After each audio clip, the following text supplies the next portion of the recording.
Surat railway સ્ટેશનથી ઉપડીને અમદાવાદ તરફ જઈ રહેલી સૌરાષ્ટ્ર જનતા એક્સપ્રેસ ટ્રેનને સુરત ઉતરાણ વચ્ચે ઉથલાવવાનો પ્રયાસ કરાયો હતો, જેમાં રેલવે પોલીસે એકની ધરપકડ કરી છે।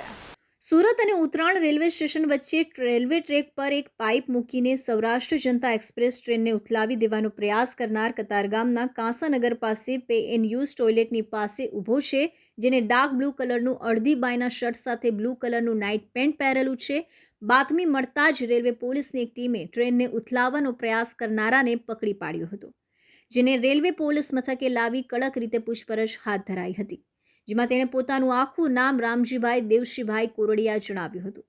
રામજીભાઈ 42 વર્ષનો હોવાની સાથે મૂળ અમરેલી જિલ્લાના ધારી તાલુકાના હુડલી ચલાલા ગામનો વતની છે અને તે હાલમાં સુરતના Katargam Kansanagar pay and use toilet પાસે ફૂટપાથ પર રહે છે।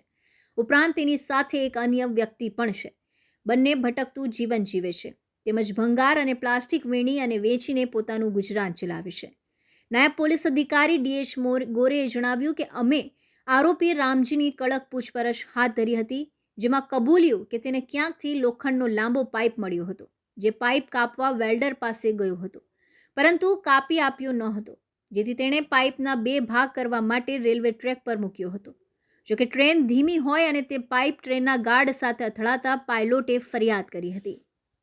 Arvind Rathod, ABC news Gujarat, Surat.